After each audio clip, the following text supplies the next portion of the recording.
Imagine uma criatura do tamanho de uma vaca, com tentáculos elétricos capazes de matar um homem à distância, enterrada nas areias infinitas do deserto de Gobi. Parece ficção científica, pois saiba que durante décadas, exploradores, cientistas e nômades mongóis juraram ter encontrado evidências dessa criatura impossível. Se você quer descobrir histórias que vão além do óbvio e mudar completamente sua forma de ver o mundo, se inscreva no canal agora mesmo. Porque hoje vamos mergulhar em um dos mistérios mais fascinantes e aterrorizantes da Ásia Central. Uma história que mistura ciência, lenda e uma dose generosa de terror no meio do nada. Estamos em 1926. O famoso paleontólogo americano Roy Chapman Andrews está liderando uma expedição no deserto de Gobi, na fronteira entre a Mongólia e a China. Sua missão?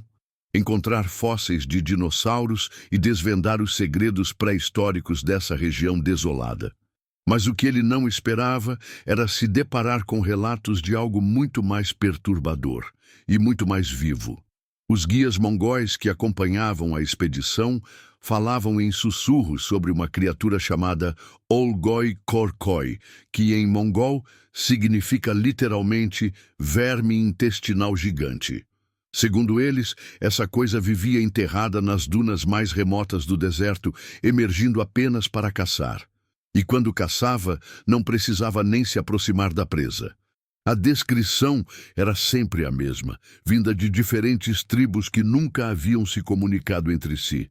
Um verme vermelho sangue do tamanho de uma vaca, sem cabeça ou cauda visíveis, coberto por uma pele que lembrava intestinos expostos.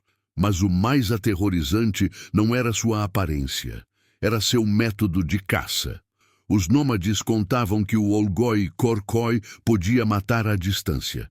Bastava apontar uma das extremidades do corpo na direção da vítima e ela simplesmente morria, instantaneamente, como se tivesse levado um choque elétrico fatal. Outros relatos mencionavam que a criatura cuspia um veneno tão potente que derretia metal e matava qualquer coisa num raio de vários metros. Andrews, sendo um homem da ciência, inicialmente descartou essas histórias como superstição local. Afinal, que tipo de animal seria capaz de gerar eletricidade suficiente para matar um ser humano? Como uma criatura desse tamanho sobreviveria no ambiente hostil do Gobi, onde as temperaturas variam de 40 graus negativos no inverno a mais de 50 graus no verão? Mas conforme a expedição avançava, algo começou a incomodá-lo. Não eram apenas os guias que conheciam a criatura. Comerciantes das rotas de caravanas, monges tibetanos, até mesmo oficiais chineses tinham histórias similares. E todos eles compartilhavam o mesmo medo visceral quando o assunto era mencionado. O que mais impressionava Andrews era a consistência dos relatos. Todos descreviam a mesma aparência, o mesmo comportamento, os mesmos poderes letais. Para uma lenda, havia detalhes específicos demais. Por exemplo, diziam que o verme gigante aparecia principalmente durante os meses mais quentes, especialmente após tempestades de areia, que ele se sentia atraído por objetos de metal e pelo cheiro de cavalos, que sua pele mudava de cor conforme o humor, passando do vermelho escuro para um amarelo brilhante quando estava prestes a atacar. Andrews começou a se perguntar, seria possível que no meio daquele deserto, aparentemente sem vida, uma espécie desconhecida pela ciência realmente existisse? E se existisse, como ela havia passado despercebida por tanto tempo? A resposta para essas perguntas estava enterrada muito mais fundo do que ele imaginava. 3 dias depois de ouvir os primeiros relatos, algo aconteceu que fez Andrews repensar completamente sua posição cética. A expedição havia montado acampamento próximo a uma formação rochosa quando um dos guias mongóis, um homem experiente chamado Sand, se recusou categoricamente a continuar para uma determinada região das dunas. Tsend não era supersticioso. Havia guiado dezenas de expedições pelo Gobi, enfrentado tempestades de areia que duravam dias e lobos famintos no meio da noite. Mas quando Andrews apontou para uma área de dunas aparentemente comum e sugeriu explorar por lá, o guia ficou visivelmente apavorado. "Não, senhor americano", disse Tsend em seu inglês quebrado. "Ali vive o demônio vermelho. Meu avô viu. Meu pai viu. Eu também vi." Andrews parou tudo. Pela primeira vez, não estava ouvindo uma lenda passada de geração em geração. Estava diante de uma testemunha ocular. E Tsend não parecia estar mentindo ou fantasiando. Suas mãos tremiam enquanto contava o que havia presenciado 2 anos antes. Ele estava pastoreando cabras quando uma tempestade de areia súbita o forçou a se abrigar atrás de algumas rochas. Quando a tempestade passou e o ar clareou, Tsend viu algo que o assombra até hoje. A cerca de 50 metros de distância, a areia começou a se mexer. Não como quando o vento sopra, mas como se algo gigantesco estivesse se movendo por baixo. Então, uma massa vermelho escura emergiu parcialmente da duna. Tsend descreveu como um tronco grosso de árvore, mas flexível, se contorcendo lentamente. Não conseguia distinguir uma cabeça ou cauda. Era como se estivesse vendo apenas o meio do corpo de algo muito maior, que permanecia enterrado. Mas o que aconteceu a seguir foi o que realmente aterrorizou o guia. Uma de suas cabras, curiosa, se aproximou da criatura. Sem qualquer movimento brusco, sem som algum, a cabra simplesmente caiu morta, como se alguém tivesse desligado um interruptor. A criatura, então, se retraiu lentamente de volta para a areia, desaparecendo completamente. Tsend disse que ficou paralisado por quase 1 hora, observando o local onde a coisa havia sumido. Quando finalmente se moveu para verificar a cabra, encontrou o animal perfeitamente intacto, mas sem qualquer sinal de vida. Não havia feridas, não havia sangue, apenas morte. Andrews sentiu um arrepio percorrer sua espinha. Como homem da ciência, sabia que existiam animais capazes de gerar descargas elétricas, em guias elétricas, por exemplo, mas uma criatura terrestre do tamanho descrito, vivendo em ambiente desértico, isso desafiava tudo o que conhecia sobre biologia. Mesmo assim, sua curiosidade científica falou mais alto que a prudência. Andrews decidiu que precisavam investigar aquela área com ou sem a aprovação dos guias. Afinal, se realmente existisse uma espécie desconhecida no Gobi, seria a descoberta do século. No dia seguinte, contra todos os protestos da equipe mongol, Andrews levou 2 assistentes americanos para explorar as dunas que Tsend havia indicado. Equipados com câmeras, instrumentos de medição e, por precaução, rifles, os 3 homens marcharam em direção ao que poderia ser o maior achado científico de suas vidas. O que encontraram por lá mudaria para sempre a forma como olhavam para o mundo natural e plantaria uma semente de dúvida que cresceria nas mentes de cientistas pelas próximas décadas. Porque às vezes a diferença entre lenda e realidade é muito mais tênue do que gostaríamos de admitir. O que Andrews e sua equipe encontraram naquelas dunas não foi exatamente o que esperavam, mas foi suficientemente perturbador para mudar completamente o rumo da expedição. Não viram o monstro, mas encontraram evidências que não conseguiam explicar. Primeiro, havia os padrões na areia, marcas circulares perfeitamente simétricas, como se algo cilíndrico e massivo tivesse se movido logo abaixo da superfície. Essas marcas se estendiam por centenas de metros em linhas retas, depois desapareciam abruptamente, como se a criatura simplesmente tivesse mergulhado mais fundo na areia. Mais intrigante ainda era a ausência total de vida na área. Enquanto outras regiões do Gobi abrigavam pelo menos alguns insetos, pequenos roedores ou plantas resistentes, aquela zona específica era completamente estéril. como se algo tivesse sugado toda a vida do ambiente, mas foi quando começaram a usar seus instrumentos científicos que as coisas ficaram realmente estranhas. O geólogo da expedição, Dr. Peterson, notou que sua bússola girava descontroladamente sempre que se aproximavam das marcas circulares. Os termômetros registravam variações de temperatura inexplicáveis, pontos onde o solo estava vários graus mais quente que o ambiente ao redor, mesmo na sombra. Andrews documentou tudo meticulosamente. Coletou amostras da areia morta, fotografou as marcas misteriosas, mediu as anomalias magnéticas. Como cientista, sabia que evidência anedótica não era suficiente. Precisava de dados concretos. Foi então que Peterson fez uma descoberta que os deixou sem palavras. Cavando em uma das áreas onde a areia estava mais quente, a cerca de meio metro de profundidade, encontrou algo que não deveria existir. Uma camada de areia completamente vitrificada, como se tivesse sido exposta a temperaturas altíssimas por um período prolongado. Isso só acontece com descargas elétricas de pelo menos 30.000 volts, murmurou Peterson, examinando o material vítreo, ou com calor superior a 1.700 graus Celsius. Como isso é possível no meio do deserto? Andrews não tinha resposta. Raios poderiam explicar uma ou duas ocorrências isoladas, mas eles encontraram pelo menos 12 pontos com areia vitrificada numa área de apenas alguns quilômetros quadrados. E o céu estava perfeitamente claro. Não havia sinais de atividade elétrica atmosférica recente.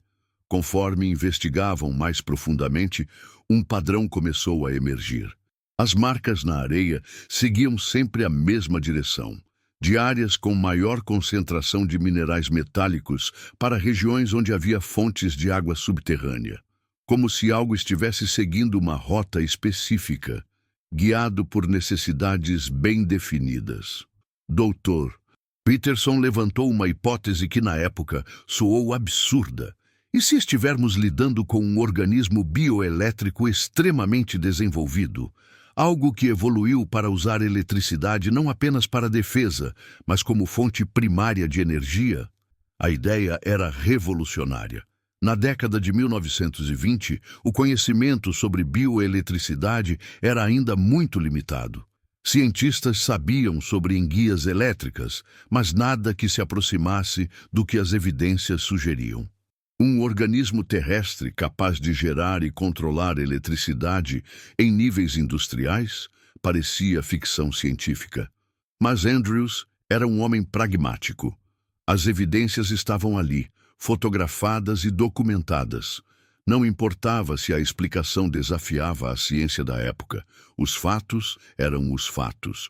Durante 3 dias, a equipe mapeou a região, coletou mais amostras e registrou cada anomalia.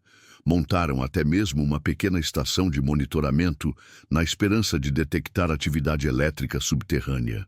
Na terceira noite, conseguiram. Por volta das 2 da manhã, os instrumentos registraram uma descarga eletromagnética massiva vinda de aproximadamente 8 metros abaixo da superfície. A leitura foi tão intensa que queimou alguns dos equipamentos mais sensíveis. Andrews acordou com o barulho dos instrumentos em pane e correu para verificar os dados. O que viu o fez questionar tudo o que acreditava sobre a vida na Terra. A descarga havia durado exatos 7 segundos. Sua intensidade era comparável a um raio, mas vinha claramente debaixo da Terra. E o mais impressionante, tinha se movido. Os sensores captaram a fonte de energia se deslocando em linha reta por mais de 200 metros antes de desaparecer em profundidades que seus instrumentos não conseguiam alcançar. Algo estava realmente vivo lá embaixo. Algo grande, elétrico e completamente desconhecido pela ciência. Quando Andrews retornou aos Estados Unidos em 1927 e publicou seus relatórios sobre a expedição ao Gobi, a comunidade científica teve reações, digamos, mistas. Seus achados sobre dinossauros foram celebrados. Afinal, A expedição trouxe fósseis extraordinários, incluindo os primeiros ovos de dinossauro já descobertos. Mas quando mencionava as anomalias elétricas e os relatos sobre o Olgoi Khorkhoi, a recepção era bem diferente. A revista Science rejeitou seu artigo sobre as descobertas bioelétricos. A National Geographic, que havia financiado a expedição, pediu para que ele focasse nos aspectos mais científicos de suas descobertas. Em outras palavras, fale sobre os dinossauros mortos. Esqueça o monstro vivo. Mas Andrews não era o tipo de homem que desistia facilmente. Começou a procurar outros casos similares ao redor do mundo. E o que descobriu foi ainda mais perturbador do que esperava. Relatórios de criaturas bioelétricas gigantes não eram exclusividade da Mongólia. Na Austrália, aborígenes falavam há séculos sobre serpentes arco-íris que habitavam o deserto e podiam matar com olhares. No deserto do Atacama, no Chile, existiam lendas sobre vermes gigantes que cuspiam fogo. Tribos do Saara mencionavam dragões subterrâneos que emergiam durante tempestades. O padrão era sempre o mesmo: desertos, criaturas cilíndricas enormes, capacidade de matar à distância, comportamento subterrâneo. Era como se a mesma espécie, ou uma família de espécies relacionadas, existisse em regiões áridas ao redor do globo. Andrews começou a desenvolver uma teoria. E se essas criaturas fossem remanescentes de uma era geológica anterior? Sobreviventes de um tempo em que a Terra tinha condições atmosféricas e geológicas completamente diferentes? Isso explicaria por que viviam enterradas. Estariam se escondendo de um mundo que já não era adequado para elas. A hipótese ganhou força quando ele descobriu que muitos dos desertos onde existiam essas lendas compartilhavam características geológicas específicas. Todos tinham altos níveis de minerais condutivos no subsolo: quartzo, ferro, cobre. Todos apresentavam atividade geotérmica anômala. Era como se essas criaturas escolhessem habitats que favorecessem suas capacidades bioelétricas. Mas se Andrews pensava que a comunidade científica havia rejeitado suas ideias antes, a recepção dessa nova teoria foi ainda pior. Colegas começaram a questionar sua sanidade mental. Alguns chegaram a sugerir que o calor do deserto havia afetado seu julgamento. O ponto de virada veio em 1929, quando um zoólogo alemão chamado Dr. Friedrich Müller decidiu testar as teorias de Andrews. Müller era especialista em bioeletricidade, havia estudado enguias elétricas na Amazônia e tubarões elétricos no oceano. Se alguém podia avaliar objetivamente as possibilidades científicas das descobertas de Andrews, era ele. Müller organizou sua própria expedição ao Gobi, mas com um diferencial. Levou equipamentos de detecção elétrica muito mais sofisticados que os disponíveis na década anterior. Seu objetivo era simples: ou provar que Andrews estava certo, ou encerrar de vez aquela loucura científica. O que Müller descobriu no deserto mudou sua vida para sempre. Em apenas 2 semanas, sua equipe registrou mais de 40 eventos eletromagnéticos subterrâneos inexplicáveis. Mas não apenas isso. Conseguiram correlacionar esses eventos com movimentos detectados por sismógrafos improvisados. Algo estava se movendo lá embaixo, e esse algo gerava eletricidade em níveis que desafiavam compreensão. O momento mais impactante da expedição de Müller aconteceu numa tarde de julho. Eles haviam montado equipamentos num local onde Andrews havia detectado anomalias anos antes. De repente, todos os instrumentos começaram a disparar alarmes simultaneamente. Müller correu para verificar as leituras e não conseguia acreditar no que via. Uma fonte de energia massiva estava se aproximando da superfície, a apenas 3 metros de profundidade, e se movendo diretamente na direção deles. Por instinto, Müller gritou para sua equipe se afastar da área. Segundos depois, a areia a cerca de 10 metros de distância começou a borbulhar e se mover. Algo estava emergindo. Müller nunca publicou um relatório detalhado sobre o que viu naquele momento. Nos poucos artigos que escreveu posteriormente, mencionava apenas evidências conclusivas de atividade bioelétrica subterrânea de origem desconhecida.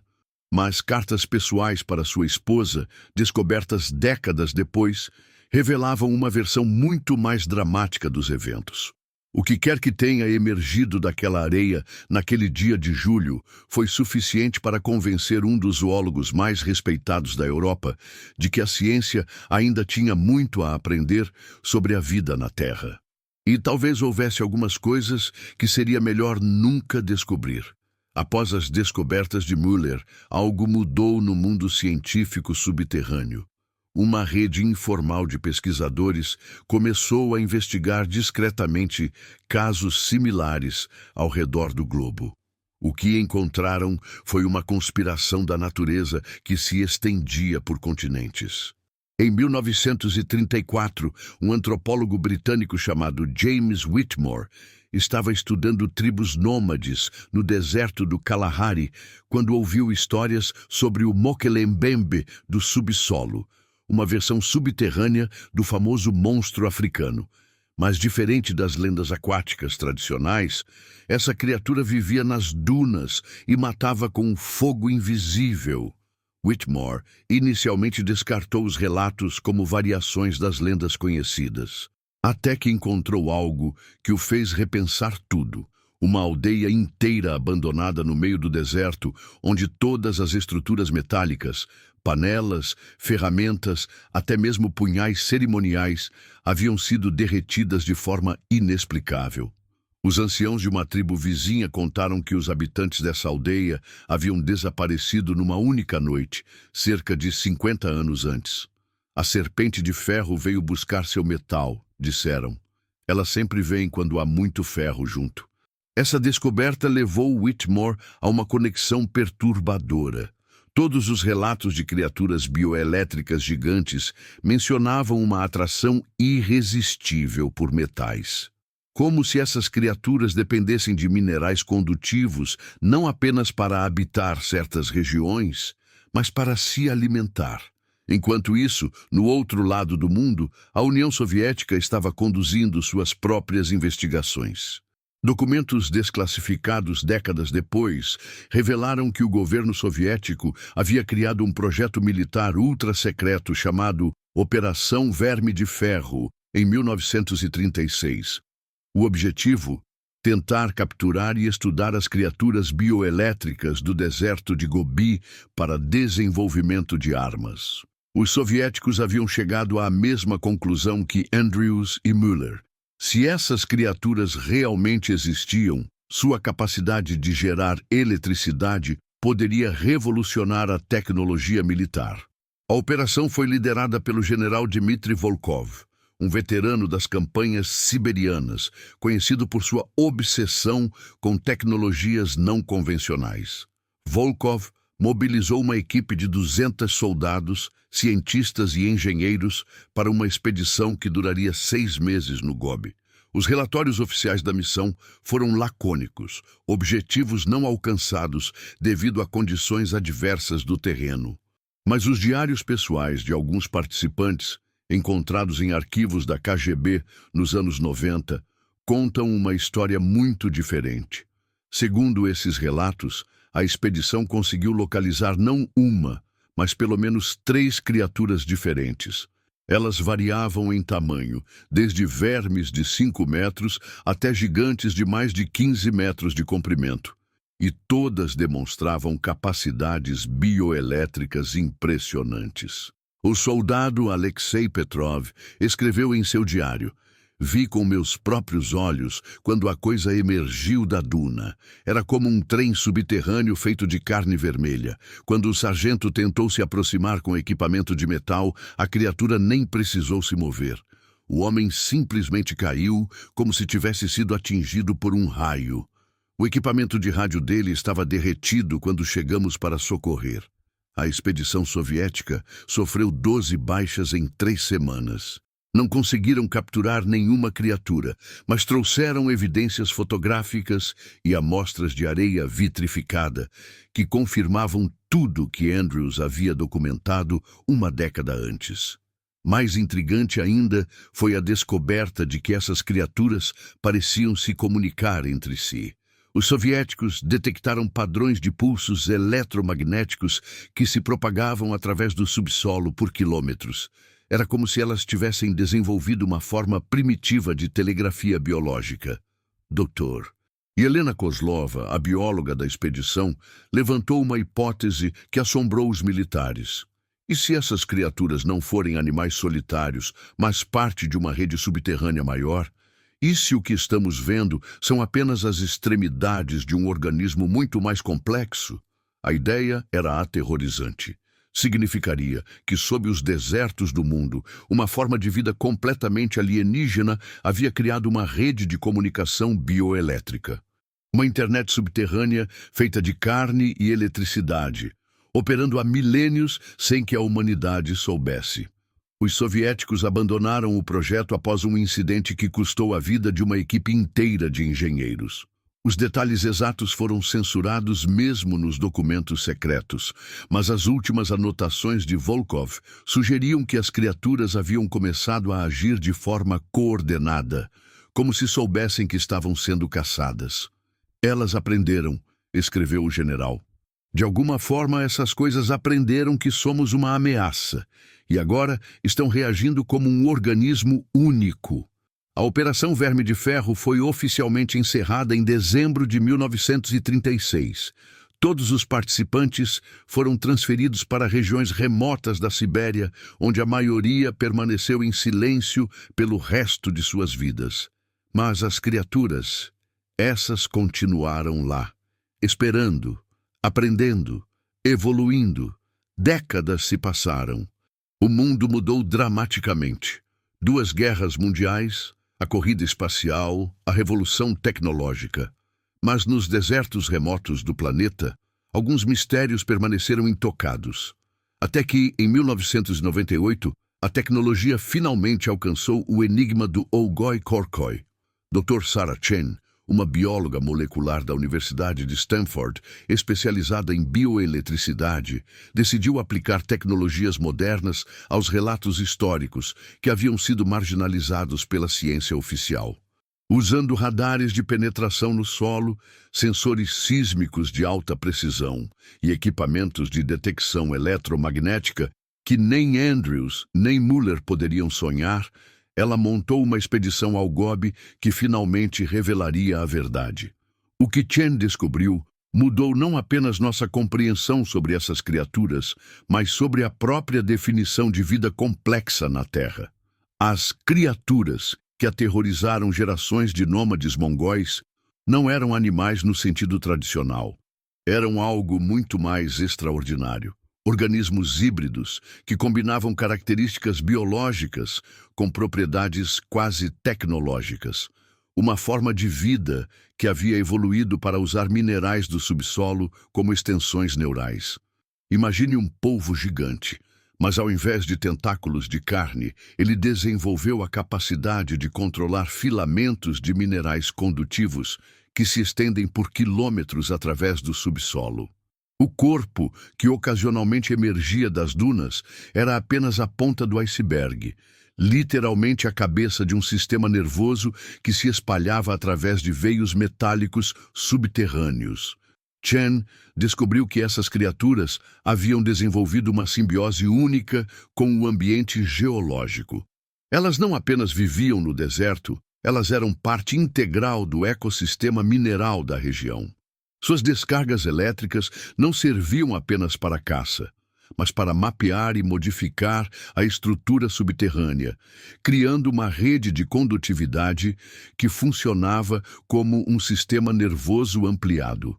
A revelação mais impressionante veio quando Chen percebeu que os padrões de atividade elétrica detectados em diferentes desertos ao redor do mundo estavam sincronizados. As criaturas do Gobi, do Kalahari, do Atacama e outros desertos estavam de alguma forma comunicando-se entre si através de correntes geomagnéticas naturais da Terra. Não estamos lidando com animais isolados, escreveu Chen em seu relatório final. Estamos observando componentes de um organismo planetário que usa a própria estrutura geológica da Terra como sistema nervoso. A implicação era assustadora e fascinante ao mesmo tempo. Essas criaturas representavam um tipo de evolução que a ciência nunca havia imaginado. Vida que transcendeu os limites biológicos tradicionais e se integrou com a estrutura física do planeta. Mas talvez a descoberta mais perturbadora tenha sido sobre a inteligência dessas entidades. Análises dos padrões de comunicação eletromagnética revelaram complexidade comparável a idiomas humanos. Elas não apenas se comunicavam, tinham desenvolvido uma linguagem sofisticada baseada em pulsos elétricos. Chen começou a suspeitar que as criaturas tinham plena consciência da existência humana há muito tempo. Os ataques a exploradores e soldados não eram um comportamento predatório instintivo, mas respostas defensivas calculadas. Elas sabiam que os humanos representavam uma ameaça potencial ao seu habitat subterrâneo. A pergunta que assombrava Chen era: o que mais elas sabiam? Se essas entidades conseguiam monitorar a atividade elétrica através da crosta terrestre, será que tinham conhecimento de nossas cidades, nossa tecnologia, nossos planos? A resposta veio de forma inesperada. Durante sua última semana no Gobi, os equipamentos de Chen detectaram algo sem precedentes. Um padrão de pulsos eletromagnéticos que parecia ser uma tentativa deliberada de comunicação com sua equipe. Por 3 dias consecutivos, sempre no mesmo horário, as criaturas enviavam sequências de pulsos que seguiam progressões matemáticas simples. Números primeiros. Sequência de Fibonacci. Era como se estivessem tentando estabelecer uma base comum para a comunicação interespécies. Chen se viu diante de um dilema ético que nenhum cientista havia enfrentado antes. Deveria responder, tentar estabelecer comunicação formal com uma forma de vida que poderia ter existido milhões de anos antes dos primeiros humanos? Ela decidiu que sim. No último dia da expedição, Chen programou seus equipamentos para enviar de volta uma sequência simples, os números de 1 a 10. A resposta veio imediatamente. As criaturas repetiram a sequência perfeitamente. Depois, adicionaram os números de 11 a 20. Primeiro contato havia sido estabelecido.